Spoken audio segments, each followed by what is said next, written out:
Welcome class. कल तक हमने सीखा था पार्टिसिपल का यूज। उस पार्टिसिपल के यूज की अगर हम बात करें तो उसे आज रिवीजन करते हुए कहाँ कहाँ हम पार्टिसिपल्स को प्रयोग कर सकते हैं ये सीखेंगे। जैसे मैंने आपको बताया था कि यदि कहीं पे भी हमें सेंटेंस ऐसा मिले जिसका सब्जेक्ट यहाँ लिखा हो, फिर वर्ब दी हो, उसके बाद ऑब्जेक्ट दिया हो, फिर दोबारा से हम देखेंगे कि सब्जेक्ट दिया है, वर्ब दी है और ऑब्जेक्ट दिया है। ऐसी कंडीशन जब हमें मिलती है और हमें एक चीज वहां नजर आती है कि ये जो वर्ब है इसे हम वर्ब फर्स्ट कह देते हैं, ये जो वर्ब है इसे सेकंड वर्ब कह देते हैं, और यहाँ ये भी मेन वर्ब का कार्य कर रही हो और ये वर्ब भी मेन वर्ब का कार्य कर रही हो, तो ये जो दोनों ही बातें हैं इनमें अगर कुल मिला के देखें तो दो मेन वर्ब हो जाती है। और दो मेन वर्ब होने का मतलब है कि ये सेंटेंस अगर एक साथ लिखा जाए तो ये सिंपल नहीं हो सकता। तो जब दो दो मेन वर्ब दी होती हैं तो हम क्या करते हैं कि एक मेन वर्ब को नॉन फाइनाइट वर्ब में चेंज करते हैं। और नॉन फाइनाइट वर्ब में चेंज करने की कंडीशंस ये होती हैं कि हम पहले देखते हैं कि कार्य साथ साथ हो रहा है, दूसरा देखते हैं कि जो कार्य हुआ है या बीते समय में हुआ है कि नहीं, तीसरी बात हम देखते हैं कि कार्य होने के पश्चात या खत्म होने के बाद दूसरा कार्य हुआ है। इन तीनों ही कंडीशंस के अनुसार हम इन सेंटेंसेस को चेंज करते हैं। अब मान लेते हैं कि यहाँ लिखा हुआ सब्जेक्ट और यहाँ लिखा हुआ सब्जेक्ट सेम है, ये दोनों ही सब्जेक्ट सेम सेम है। अगर दोनों सब्जेक्ट सेम सेम हैं तो हम इस वाली वर्ब को पार्टिसिपल में चेंज करते हैं और जैसा कार्य हो रहा है उसके अनुसार हम चेंज कर देते हैं। जैसे मान लेते हैं कि कार्य जो है दोनों ही साथ साथ होते हुए नजर आ रहे हैं, तो ये जो वर्ब है इसे हम प्रेजेंट पार्टिसिपल में चेंज करते हैं, और जब हम प्रेजेंट पार्टिसिपल लिखते हैं तो इस वर्ब में हम आईएनजी जोड़ देते हैं, और इसे प्रेजेंट पार्टिसिपल में लिखने का मतलब है वर्ब प्लस आईएनजी। उसके बाद जो दिया हुआ ऑब्जेक्ट है वो हम ऑब्जेक्ट नोट करते हैं और कॉमा लगा के आगे वाला वाक्य हम लिख देते हैं। ये हमारी फर्स्ट कंडीशन होती है। इस फर्स्ट कंडीशन के अकॉर्डिंग हमें ये पता होता है कि जो सेंटेंस है उसमें दोनों कार्य साथ साथ हो रहे हैं और दोनों कर्ता सेम है। मान के चलते हैं कंडीशन दूसरी क्या हो सकती है। दूसरी कंडीशन ये हो सकती है कि ये वाला जो कार्य है वो पूरा होने के बाद दूसरा कार्य हो, तब ये जो वर्ब दी होगी इसे हम चेंज करेंगे परफेक्ट पार्टिसिपल में। और जब हम इसे परफेक्ट पार्टिसिपल में चेंज करते हैं तो हमें एक बात समझ में आ जाती है कि यहाँ हम लगा देते हैं हैविंग, और इस वर्ब की थर्ड फॉर्म के बाद जो दिया हुआ ऑब्जेक्ट है वो लिखते हैं, और फिर सब्जेक्ट, और सब्जेक्ट के बाद वर्ब, और वर्ब के बाद ऑब्जेक्ट। ये जैसे ही हमारा कंप्लीट होता है फिर हम देखते हैं कहीं ऐसा तो नहीं है कि ये वाला जो सेंटेंस है और ये वाला जो सेंटेंस है इनके जो सब्जेक्ट्स हैं एक से ना होके अलग अलग हो जाए। जब सब्जेक्ट अलग अलग होते हैं तो क्या होता है देखते हैं। मान के चलिए कि यहाँ पे लिखा हुआ जो सब्जेक्ट है उसके बाद वर्ब दी होगी, वर्ब की आर अच्छी नहीं बनी है, वर्ब दी होगी और उसके बाद ऑब्जेक्ट, फिर दोबारा सब्जेक्ट आएगा, फिर वर्ब और फिर ऑब्जेक्ट। ऐसी स्थिति है। इस स्थिति में हमें ये देखना है कि यहाँ लिखा हुआ जो ऑब्जेक्ट है और ये वाला जो सब्जेक्ट है क्या ये दोनों सेम है या नहीं।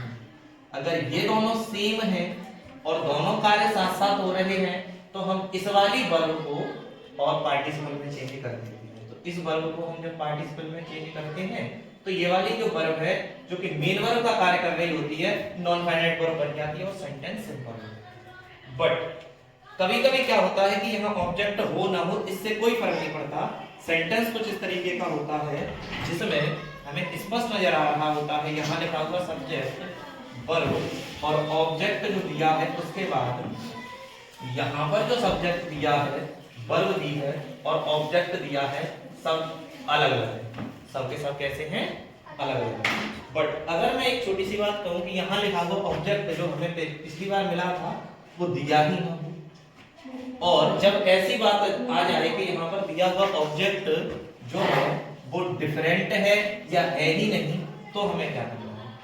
तब हम ध्यान देते हैं एक चीज पर, ये जो सेंटेंस है यहाँ पर भी एक मेन वर्ब है और ये जो सेंटेंस लिखा है यहाँ पे भी एक मेन वर्ब है, और हमें मेन वर्ब जब दो दो दी हो तो एक वर्ब को नॉन फाइनाइट वर्ब तो बनाना ही है। जब हमें नॉन फाइनाइट वर्ब बनाना है तो इस वाले जो सब्जेक्ट है, जो कि सब्जेक्ट 1 मान लिया और ये सब्जेक्ट 2 मान लिया, जो कि अलग अलग हैं, दोनों में से इस वाले सब्जेक्ट को स्वतंत्र कर देते हैं। स्वतंत्र का मतलब होता है एब्सोल्यूट। इसे हम एब्सोल्यूट कर देते हैं, स्वतंत्र कर देते हैं। तो इस वाले सब्जेक्ट को एज इट इज लिख लेते हैं। इस सब्जेक्ट को लिखने के बाद इस वर्ब को, क्योंकि इसे पार्टिसिपल में बदलने के लिए कहा गया है या पार्टिसिपल में बदलकर इसे नॉन फाइनाइट बनाना चाहते हैं, तो देखेंगे कि ये जो क्रिया है और ये जो क्रिया है, क्या दोनों क्रियाओं के कार्य साथ साथ हो रहे हैं? यदि साथ साथ हो रहे हैं तो इस वर्ब में हम जोड़ेंगे आईएनजी। मान लेते हैं कार्य साथ साथ नहीं, कार्य पूरा हो रहा है उसके बाद दूसरा कार्य हो रहा है, तो इसमें जोड़ेंगे हैविंग प्लस वर्ब की फॉर्म। ऐसा करने के बाद यहाँ लगाएंगे कॉमा, और कॉमा लगाने के बाद आगे वाला जो सेंटेंस है वो सेम लिख देंगे। अब जैसे ही मैंने ये सेंटेंस सीख लिया, यहाँ पर मुझे दो बातें नजर आ रही हैं, समझ लीजिए कौन कौन सी दो बातें हैं। देखो, सेंटेंस सिंपल होने की पहली कंडीशन ये कहती है कि दोनों ही वाक्यों में, जितने भी वाक्य में दिए होंगे उनमें से एक ही मेन वर्ब रहनी चाहिए, दूसरी को नॉन फाइनाइट वर्ब रहनी चाहिए। दूसरी बात ये है कि जो कर्ता है, अगर कर्ता अलग अलग है तो दोनों को लिखिए, और कर्ता सेम है तो कर्ता केवल एक बार लिखिए, यानी कि वर्ड्स को रिपीट नहीं करना है। इस स्थिति में मैंने देखा कि ये सब्जेक्ट और ये सब्जेक्ट अलग अलग हैं, तो दोनों को लिख लिया, लेकिन इस सब्जेक्ट के अनुसार इस मेन बदल गई, वो कभी भी मेन वर्ब हो नहीं सकती। और सब्जेक्ट सब्जेक्ट तब कहलाता है जब उसके पास मेन वर्ब हो, और इसके पास मेन वर्ब नहीं है तो फिर इसे कहते हैं स्वतंत्र कर्ता। अंग्रेजी में इसे कहते हैं nominative absolute.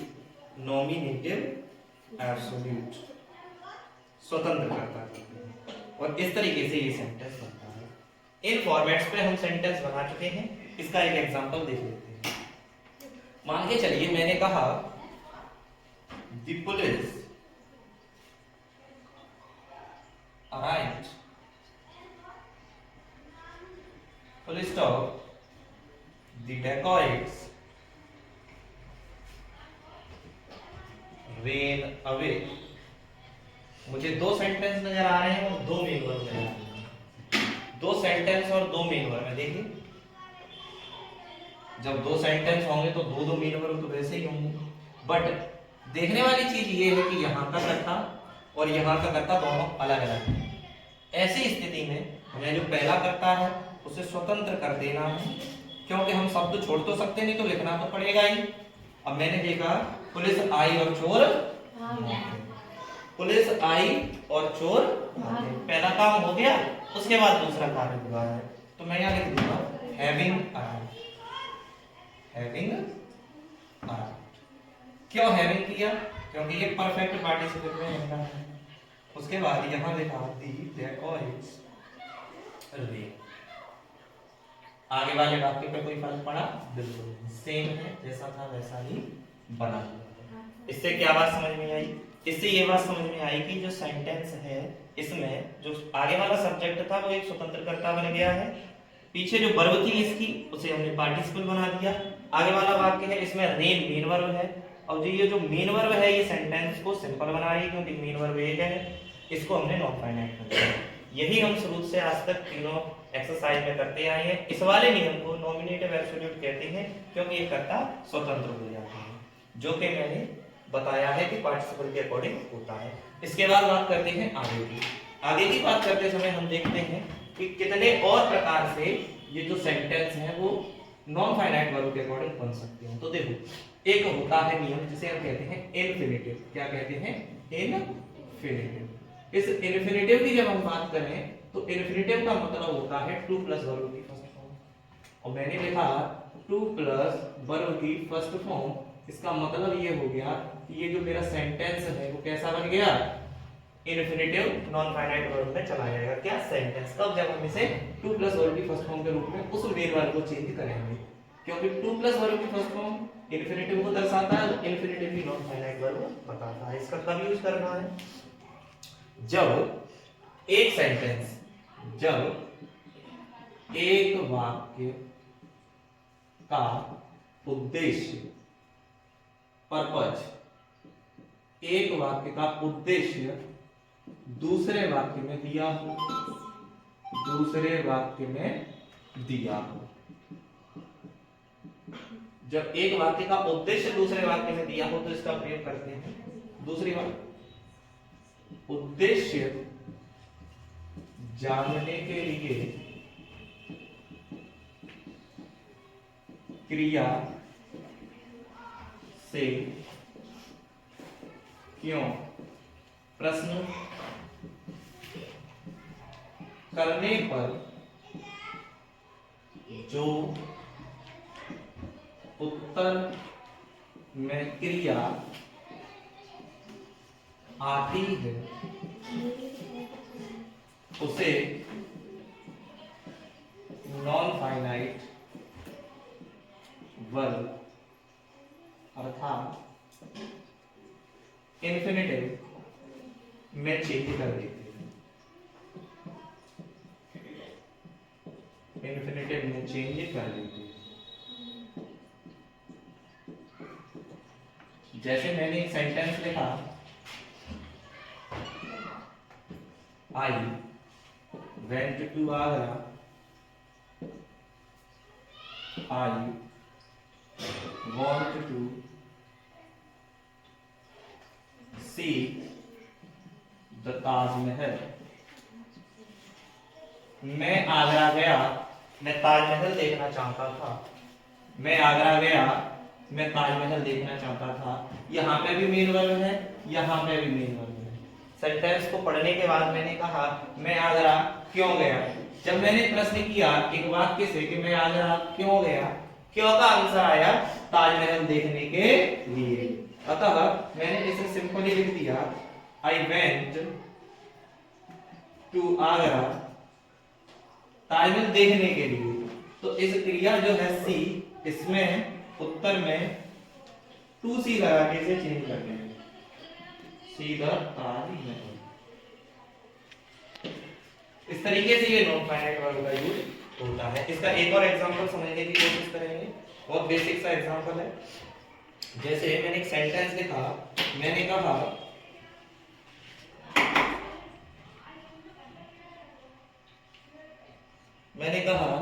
I am leaving for Kolkata,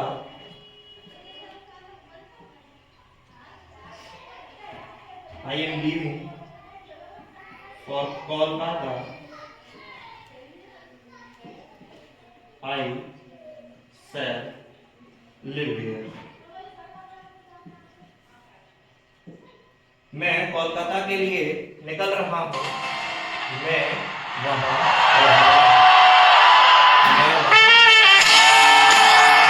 फिर से देखिए, ये वाला जो सेंटेंस है इसमें लिखा है I am living for Kolkata, I shall live there. मैं कोलकाता के लिए निकल रहा हूं, मैं वहां रहूंगा। मैं कोलकाता के लिए निकल रहा हूं, क्यों? वहां रहने के लिए। तो रहने के लिए, तो ये जो लिव है इसकी अंग्रेजी होती है, लिव है इसकी हिंदी होती है रहना। रहने के लिए आ गया तो इसे हम करेंगे I am living for Kolkata to live there, to live there. इस तरीके से ये इन्फिनिटिव का यूज है जो कि नॉन फाइनाइट वर्ब की एक टाइप है। अब इसे फिर से समझ लेते हैं, शुरू से देखते हुए चलते हैं। देखो मान के चलिए कि जब आपके लिए दो वाक्य दिए हों जिसमें दोनों कर्ता सेम हो, तब हमें ध्यान देना है कि दोनों कर्ताओं के लिए मुख्य क्रियाएं तो अलग अलग आई होंगी। तो उसमें जो मुख्य क्रिया है अगर उससे ये नजर आ रहा है कि कार्य साथ साथ हो रहे हैं तो उसे प्रेजेंट पार्टिसिपल में चेंज करेंगे। बट अगर ऐसा प्रतीत हो रहा है कि कार्य होने के बाद दूसरा हुआ है तो परफेक्ट पार्टिसिपल में यूज करेंगे। फिर से देखते हैं, मान के चलिए ये वाला कर्ता और ये वाला कर्ता अलग अलग है, लेकिन ये जो कर्ता है वो इस ऑब्जेक्ट से जुड़ा हुआ है, तो फिर इस वाले सेंटेंस की जो वर्ब है उसको पार्टिसिपल में चेंज करेंगे। अब बढ़ जाते हैं आगे। अगर ऐसा हो कि दोनों ही कर्ता अलग अलग हो, दोनों ही क्रियाएं अलग अलग हो, ऑब्जेक्ट ना दिया हो, यहाँ पे भी ऑब्जेक्ट है, यहाँ पे भी ऑब्जेक्ट है, यहाँ पे भी ऑब्जेक्ट है, लेकिन यहाँ ऑब्जेक्ट ना दिया हो। जब ऑब्जेक्ट ना दिया हो तो इस पहले वाले कर्ता को तो हम बना लेते हैं स्वतंत्र कर्ता। स्वतंत्र कर्ता मतलब इसे लिख लेते हैं लेकिन इसका कोई यूज नहीं रहता कर्ता के रूप में। जब ये लिख जाता है उसके बाद हम ध्यान देते हैं इस क्रिया पर अगर कार्य दोनों साथ साथ हो रहे हैं तो इसे प्रेजेंट पार्टिसिपल में चेंज करेंगे यानी बी प्लस आईएनजी। लेकिन कार्य पूरा होने के बाद दूसरा कार्य हो रहा है तो इसे हैविंग प्लस वर्ब की थर्ड फॉर्म में चेंज करेंगे। उसके साथ ही आगे वाला जो वाक्य है वो कॉमन आर्डर से ऐड कर देंगे। जैसे कि the police arrived, the dacoits ran away.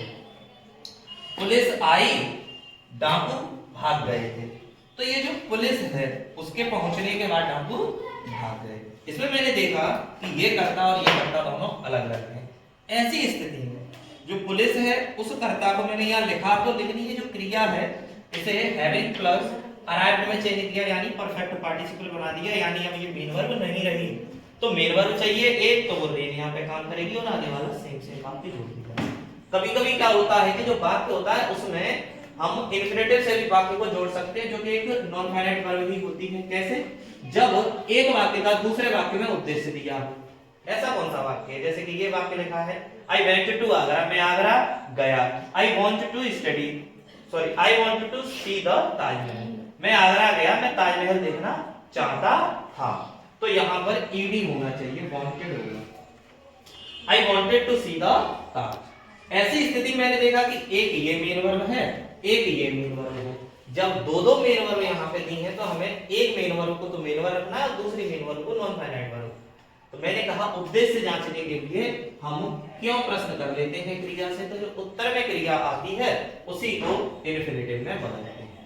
ऐसी स्थिति मुझे यहाँ नजर आ रही है तो मैंने कहा मैं आगरा क्यों गया? ताजमहल देखने के लिए। मैंने लिख दिया I went to Agra to see the Taj Mahal. इसका दूसरा सेंटेंस नीचे लिखा है I am leaving for Kolkata, I shall live there. मैं कोलकाता के लिए निकल रहा हूं, मैं वहां रहूंगा। मैं कोलकाता के लिए क्यों निकल रहा हूं? वहां रहने के लिए। इस तरीके से ये हमारा कंसेप्ट जो है वो कंप्लीट होता है इन्फिनिटिव का। इसके बाद एक और नियम बचा जिसे कहते हैं एक non finite verb. Non finite verb का अगला पार्ट जीरेंट, उसके बारे में हम डिस्कशन करेंगे। तब तक वीडियो रोक के इसे देखिए बेटा, कभी-कभी क्या होता है बोलते समय जो स्पेलिंग हम लिख रहे होते हैं और कैमरे पे ध्यान देते हैं तो स्पेलिंग में एरर हो जाता है, यानी स्पेलिंग कंप्लीट नहीं लिख पाती है। तो आप लोगों को क्या करना है, कमेंट में बता देना है कि कौन सी स्पेलिंग गलत हो गई है या मिस्टेक से सही नहीं लिख पाई है। जैसे इन्फिनिटिव को इन्फिनिट रह गया था, आई भी की नहीं जुड़ पाया था उसमें। अब जरा ध्यान दे लेते हैं कि इन्फिनिटिव होता है उसमें एक दूसरे तरीके का वाक्य भी जुड़ता है। इसमें क्या होगा, इसे हम विश्लेषण में सीखेंगे, ट्रांसफॉर्मेशन में। लेकिन अभी के लिए इतना ध्यान दीजिए कि जब भी हमें सेंटेंस दिया हो और सेंटेंस कुछ इस तरीके का आपको यहाँ पे लिखा हो सब्जेक्ट, सब्जेक्ट लिखने के बाद यहाँ आई हो वर्ब और वर्ब के बाद यहाँ आया हो वेरी और वेरी के साथ आएगा एडजेक्टिव, फिर ये सेंटेंस कंप्लीट हो जाएगा। उसके बाद जो दूसरा सब्जेक्ट लिखा होगा वहां जब दूसरा सब्जेक्ट लिखा हो तो हेल्पिंग वर्ब के बाद लिखी होगी नॉट और फिर होगी मेन वर्ब की फर्स्ट फॉर्म। आगे उसमें कुछ भी हो, इस तरीके का जो सेंटेंस होगा उसमें हम ध्यान देंगे कि ये जो वेरी है इसे चेंज कर लेंगे हम टू में। किसमें चेंज कर लेंगे? टू में। लेकिन ये जो टू है ये कौन सा वाला टू होता है? ये इन्फिनिटिव टू नहीं होता, ये एडवर्ब टू होता है। और ये जो हेल्पिंग वर्ब प्लस सब्जेक्ट है इस पूरे को छोड़ देते हैं क्योंकि ये जो सब्जेक्ट होता है इस फर्स्ट सब्जेक्ट से रिलेटेड होता है। तो ये लिखा जाता है subject plus verb plus two plus adjective और उसके बाद टू लगा के वर्ब की फर्स्ट फॉर्म कोई भी अदर चीज आएगी तो उसे हम यहाँ नोट कर देते हैं। तो ये जो इन्फिनिटिव टू है वो यहाँ पर आ गया वर्ब के साथ। दो एग्जांपल लेंगे इसके, समझ लेते हैं। जैसे Sadhana is very weak, she can not walk properly. तो हम इसे कहेंगे Sadhana is too weak to walk properly, walk properly. इस तरीके से ये सेंटेंस हो गया। ये सेंटेंस मैं आप पे छोड़ता हूं कि इसे आप किस तरीके से चेंज करेंगे। ये आपका कंसेप्ट इन्फिनिटिव तक क्लियर हुआ। अब इसके बेस पर प्रीवियस ईयर के आए हुए कुछ क्वेश्चंस को हम सॉल्व करेंगे। 10 क्वेश्चंस हैं। ये जो 10 क्वेश्चंस हैं इनके अकॉर्डिंग आपका एग्जाम में कोई भी क्वेश्चन बाहर नहीं जाने वाला। ध्यान देते हैं शुरू से जितने भी हमने फॉर्मेट सीखे सबका रिवीजन हो जाएगा इसमें। और ये जो क्वेश्चंस हैं इनमें से आपका एग्जांपल में जो एग्जाम में भी देखने को मिल सकता है, जो मैंने ऐसा एग्जांपल यहां पे लिख लिए हैं। सारे के सारे क्वेश्चंस हैं प्रीवियस ईयर क्वेश्चंस। देखते हैं। The tiger was hungry, he killed A got. यहाँ पे टाइगर लिखा है और यहाँ पे ही लिखा है, दोनों सब्जेक्ट सेम है। दूसरी चीज, यहाँ पर वर्ब वॉज है और यहाँ पर किल्ड है। हमें एक वर्ब को नॉन फाइनाइट वर्ब बनाना है जब भी दोनों सब्जेक्ट सेम दिए हों और यहाँ पर जो वर्ब होती है उसे फिर हम चेंज करते हैं पार्टिसिपल में। तो ध्यान देते हैं कि यहाँ टाइगर भूखा था, उसने बकरी को मारा, तो जब बकरी को मारा होगा तब वो भूखा होगा। इसका मतलब कार्य साथ साथ हो रहे हैं, तो ये जो वॉज है इसे हम चेंज करेंगे प्रेजेंट पार्टिसिपल में। तो यहाँ हो जाएगा बीइंग हंग्री। और बीइंग हंग्री लिखा जाने के बाद यहाँ हम कॉमा लगाएंगे। ये नाउन है और ये प्रोनाउन है, तो फर्स्ट प्रायोरिटी पे हम नाउन रखते हैं, इसलिए हम लिखेंगे the tiger killed A got. इस तरीके से हम ये सेंटेंस कंप्लीट करेंगे। आगे देखते हैं दूसरा सेंटेंस। यहाँ सब्जेक्ट आई है और यहाँ सब्जेक्ट ही है, दोनों सब्जेक्ट अलग हैं। सेंटेंस पढ़ते हैं। मैंने एक आदमी देखा, ही वॉज स्मोकिंग सिगरेट्स, वो सिगरेट को स्मोक कर रहा था, पी रहा था। देखते हैं ध्यान से, जो आदमी है वही तो पी रहा है, तो दोनों ही जो बातें हैं वो कैसे हैं, सेम। स्मोक कौन कर रहा है, वही आदमी। तो ऐसी स्थिति में जो दूसरे वाला बात होता है उसकी मेन वर्ब को पार्टिसिपल में बदलते हैं। अब ये देखते हैं कि कार्य साथ हो रहे हैं या अलग।